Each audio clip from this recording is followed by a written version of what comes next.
Dr. Vinod Jadhav is the secretary of the Dr. Babasaheb Ambedkar Chair for Social Justice of MIT World Peace University. He has an in-depth knowledge about the life and times of Bharat Ratna Dr. Babasaheb Ambedkar, and it would indeed be valuable to listen to his thoughts on this extraordinary human being. If you would like to watch more such quality videos, please subscribe to Vishwashanti Darshan, a channel dedicated to world peace. Please don't forget to press the bell icon. Babasaheb आंबेडकरांनी सिद्धार्थ महाविद्यालयाची मिलिंद महाविद्यालयाची निर्मिती केली. 1950 साली औरंगाबाद हा विभाग खूप मागासलेला होता. साधं महाविद्यालय देखील नव्हतं, पण 1950 साली मिलिंद महाविद्यालयाची निर्मिती केली. 1945 साली आंबेडकरांनी मुंबईमध्ये सिद्धार्थ महाविद्यालयाची निर्मिती केली. आंबेडकर उच्च शिक्षित होते, कोलंबियाला गेले. महाराजा सयाजीराव गायकवाड आणि शाहू महाराजांनी त्यांना मदत केली. त्यांचा नक्कीच आदर बाळगून मी त्यांच्याविषयी कृतज्ञता व्यक्त करतो, कारण त्यांनी ह्या भारताला आंबेडकर नावाचा महापुरुष दिला. आंबेडकर MA कोलंबिया विद्यापीठातून केलं, त्यांनी PhD देखील कोलंबिया विद्यापीठातून केलं. PhD साठी त्या काळी देखील 8 वर्षे लागायची, पण बाबासाहेब आंबेडकरांनी स्वतःच्या आत्मचरित्रामध्ये दुसऱ्याला सांगितलेल्या, खैरमोडेने आत्मचरित्र लिहिलेलं आहे, धनंजय कीरानी आत्मचरित्र लिहिलेलं आहे. त्यामध्ये सांगितलेलं एक बाबासाहेबांनी की 2 वर्षे 3 महिन्यामध्ये हा मी PhDचा स्टडी पूर्ण केला आणि लगेच बाबासाहेब आंबेडकर इंग्लंडला बॅरिस्टरसाठी निघून गेले. केवळ अस्पृश्य समाजामध्येच नव्हे तर संपूर्ण भारतामध्ये कोलंबिया विद्यापीठामध्ये PhD झालेले, अर्थशास्त्रामध्ये PhD झालेले डॉक्टर बाबासाहेब आंबेडकर हे एकमेव व्यक्ती होती. आंबेडकर परत आले आणि आंबेडकरांना राजकीय अर्थशास्त्र, पॉलिटिकल इकॉनॉमी ह्या विषयाचं प्राध्यापक म्हणून सिडनेहॅम कॉलेजमध्ये नोकरी मिळाली. पण दुर्दैव बघा आंबेडकरांचं, पहिल्याच लेक्चरला आंबेडकर तासावर गेले सिडनेहॅम कॉलेजमध्ये आणि पहिल्याच लेक्चरमध्ये सर्व मुलं गायब. बाबासाहेब आंबेडकर खूप तयारी करून गेले होते, एक 18 तास अभ्यास करायचे, त्या विषयाची खूप जोरदार तयारी करून गेले होते ते. पण मुलं कोणीच नाही, 4-5च मुलं त्या महाविद्यालयात त्यांना दिसली. त्यांनी मुलांना विचारले, आपण कोण आहात? ती सारी मुलं ख्रिश्चन होती आणि पारसी होती, बाकीची सगळी मुलं पळून गेली. त्यांनी अगोदरच एक भ्रम तयार केला होता की आंबेडकर हे दलित आहेत, आंबेडकर हे महार जातीचे आहेत, यांना इंग्रजी बोलता येत असेल का आणि हे कसं शिकवतील, आणि त्यांना ते येत नसावं असं म्हणून ते विद्यार्थी अगोदरच पळून गेले. आंबेडकरांनी काही केलं नाही. आंबेडकरांनी त्या 4 ते 5 मुलांना शिकवलं आणि त्यानंतर त्या मुलांनी तो मेसेज जो होता तो मेसेज साऱ्या विद्यार्थ्यापर्यंत पोहोचवला. त्या विद्यार्थ्यांच्यापर्यंत बातमी गेली की आंबेडकर हे खूप विद्वान आहेत, तो अभ्यास करून शिकवणार हा प्रोफेसर आहे. आणि दुसऱ्या दिवशी सारे विद्यार्थी आंबेडकरांच्या लेक्चरला हजर राहिले. ते विद्यार्थीच नव्हे तर जवळ सेंट झेवियरचं कॉलेज होतं, ह्या सेंट झेवियरचे विद्यार्थी देखील बाबासाहेब आंबेडकरांची परवानगी घेऊन त्यांच्या लेक्चरला येत असत. आंबेडकरांनी अशा प्रकारे मेरिटोक्रॅसी वाढवली. 1917 साली ज्यावेळी ही घटना घडली त्यावेळी मित्रांनो, त्यावेळी रिझर्वेशन नव्हतं. रिझर्वेशन हे 1950 नंतर आलेलं आहे. पण बाबासाहेबांनी ह्या कोणत्या गोष्टीचा कधी मनामध्ये राग मांडलेला नाही त्यांनी. आणि एक थेसिस काय असतो त्यांचा बघा, the evolution of provincial evidence, finance in British India, आणि याचा आधार घेऊन पुढे भारत सरकारनं फायनान्स कमिशन ऑफ इंडिया. म्हणजे आपण ज्यावेळी PhD करतो, आपण ज्यावेळी एखादा रिसर्च करतो, तो देशासाठी किती निर्मितीक्षम आहे. त्यांनी नुसता PhD दिला आणि तो ग्रंथ भारत सरकारनं फायनान्स कमिशन ऑफ इंडियाची निर्मिती करण्यासाठी घेतला. केंद्राच्या आर्थिक तरतुदीबद्दल सखोल विवेचन एक अर्थशास्त्रज्ञ म्हणून डॉक्टर आंबेडकरांनी यामध्ये केलेलं आहे.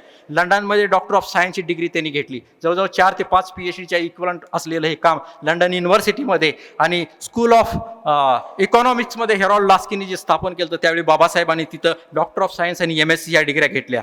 त्या DSCचा जो प्रबंध होता, problem of rupee, its origin and it's solution, याचा आधार घेऊन पुढे भारत सरकारनं RBI ॲक्ट 1934 म्हणजे दुसरा प्रबंध त्यांचा DSCचा, डॉक्टर ऑफ सायन्सचा, the problem of the rupee म्हणजे भारतातील चलन पद्धती कशी असावी, सोन्याचा दर कसा असावा, रौप्य मुद्रा कशी असावी आणि कागदी चलन कसं असावं, या चलन पद्धतीबद्दल सखोल असं विवेचन डॉक्टर आंबेडकरांनी या प्रॉब्लेम ऑफ द रुपीमध्ये केलेलं आहे. त्यानंतर डॉक्टर आंबेडकरांनी royal commission on India, Indian currency and finance ह्या ज्या ब्रिटिश कमिटीला ज्या गाईडलाईन्स दिल्या होत्या, त्या गाईडलाईन्सच्या आधारेच पुढे रिझर्व्ह बँक ऑफ इंडियाची निर्मिती केली. म्हणजे एखादं आपण कार्य करावं, एखादं रिसर्च करावं, एखादं संशोधन करावं आणि त्या संशोधनाची अशा पद्धतीनं दखल घ्यावी, ह्यालाच खऱ्या अर्थानं संशोधन म्हणतात. ज्यावेळी आपण PhD करू, मला देखील हे लागू आहे, त्यावेळी अशाच पद्धतीनं आपल्याला करावा लागेल रिसर्च. त्याची आपल्याला ह्या विद्यापीठाला असेल, समाजाला असेल आणि देशाला असेल तो हितकारक झाला पाहिजे. शिक्षणाबद्दल आंबेडकरांची खूप चांगलं मत होती. आंबेडकर ही खूप कडक होते. आज जर तुम्ही मला विचाराल की कराड सरांच्या मध्ये डॉक्टर आंबेडकरांचे कोणते गुण आहेत, एक शिस्तप्रियता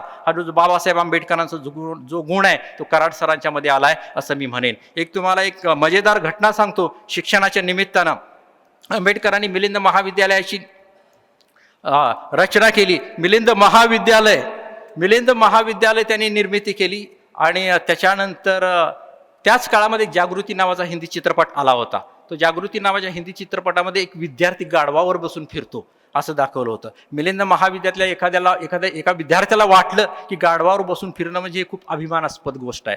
त्यानं जवळच एक गाढव पकडलं आणि तो त्या गाढवावर बसून त्या मिलिंद महाविद्यालयाला चक्रा घालायला लागला. कुणीतरी आंबेडकरांना सांगितलं तुमच्या संस्थेतला विद्यार्थी असं काहीतरी कृत्य करतोय. आंबेडकरांना राग आला. ते औरंगाबादला उतरले होते. त्यांनी त्या विद्यार्थ्याला बोलवलं, तू हे काय कृत्य करतोयस?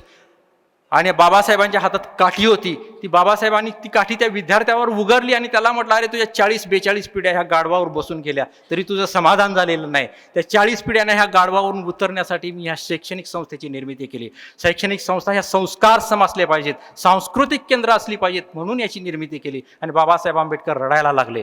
मित्र, कराड सर पण तसेच आहेत. एक उद्दिष्ट ठरवतात, एक ध्येय ठरवतात आणि ते ध्येय जर पूर्ण नाही, कराड सर देखील छडी घेऊन आपल्या पाठीमागे उभे राहिलेले असतात. तुम्ही जर इकडं तिकडं वळला तर पाठीमागे छडी असते. ते जोपर्यंत पूर्ण होत नाही तोपर्यंत कराड सर थांबत नाहीत. कराड सरांच्या हातातली छडी असेल किंवा बाबासाहेबांच्या हातातली छडी असेल, ही छडी आहे लोकशिक्षकाची छडी आहे. ही छडी आहे समाज शिक्षकाची छडी आहे. आणि ज्यावेळी आपल्या विद्यापीठातून असे समाज शिक्षक निर्माण होतील त्याच वेळी मी म्हणेल राहुल सर की आपल्या विद्यापीठाचा विश्वशांतीचा जो हा उद्देश आहे हा तो सफल झाला. माझी वेळ संपलेली आहे पण तत्पूर्वी मला अजून 2 तास बोलायचं आहे पण मी आता काही बोलणार नाही. बाबासाहेब आंबेडकरांच्यावर मी एक कविता लिहिलेली आहे. ती कविता मी आपली परवानगी घेतो आणि आंबेडकरांची कविता बोलून मी थांबतो. शिष्य तुझ्यासारखा मिळाव्या. कोलंबिया विद्यापीठानं त्यांच्या योगदानाबद्दल डॉक्टर ऑफ लॉज ह्या पदवीनं त्यांचा सन्मान केला होता. आणि सर्वप्रथम भारतामधून त्यांचं जर कुणी सन्मान केला असेल, त्यांचं अभिनंदन केलं असेल तर ते डॉक्टर सर्वपल्ली राधाकृष्णन. आंबेडकरांनी तार पाठवून त्यांना सांगितलंय, या देशाला जर खऱ्या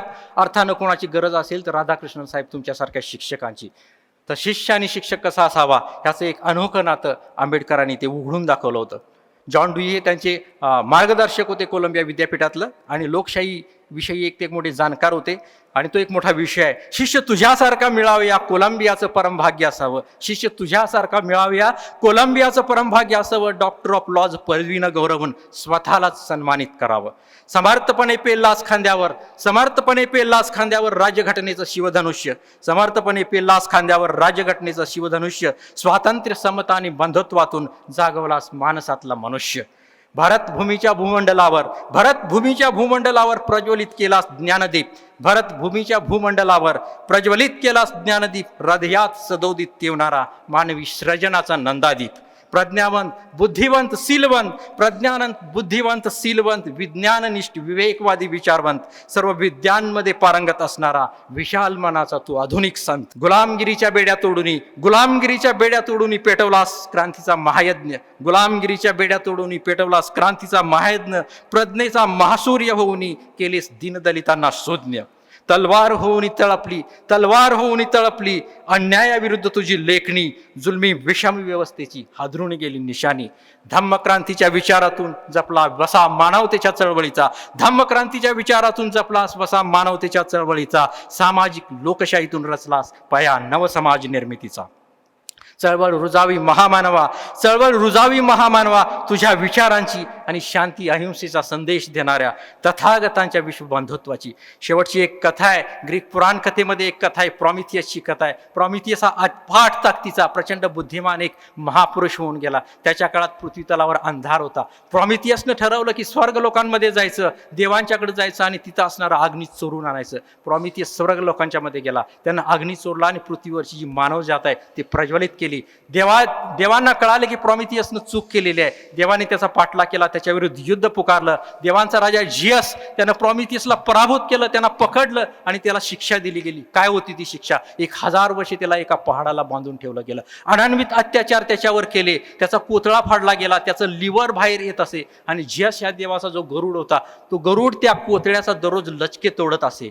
दररोज तो गरुड यायचा आणि त्याचे लचके तोडायचा. रात्रीतून त्याचं ते लिव्हर वाढायचं आणि दुसऱ्या दिवशी वाढलेलं लिव्हर तो खाळून जायचा. असे अनन्वित अत्याचार, अनन्वित सहन केले प्रॉमिथियसनं. शेवटी हर्क्युलस, आपल्या सर्वांना माहीत असेल, हर्क्युलस तिथून जात होता आणि हर्क्युलसनं पाहिलं प्रॉमिथियसची वता, त्यानं आपल्या बाणानं त्या गरुडाचा वेध घेतला आणि त्या वरुडाचा शिरच्छेद करून टाकला आणि प्रॉमिथियसची सुटका केली. मित्र हो, डॉक्टर बाबासाहेब आंबेडकर म्हणजे ह्या देशाचे प्रॉमिथियस आहे. पददलितांना, शोषितांना, उपेक्षितांना, स्त्रियांना त्यांच्या हक्कासाठी लढणारे डॉक्टर बाबासाहेब आंबेडकर या भारताचे महापुरुष आहेत. ते राष्ट्र निर्माते आहेत. प्रॉमिथियससाठी, ह्यासाठी त्यांनी बलाढ्य अशा शत्रूंशी या देशात मुकाबला केला आणि शेवटी बाबासाहेबांनी प्रत्यक्ष देवांशी देखील शत्रुत्व केलं, कारण त्यांचा उद्देश एकच होता की मानव जातीला ह्या सगळ्या गुलामगिरीतून, ह्या अन्यायातून मुक्त करणं. आणि म्हणूनच डॉक्टर बाबासाहेब आंबेडकर हे खऱ्या अर्थानं मेकर ऑफ इंडिया होतात,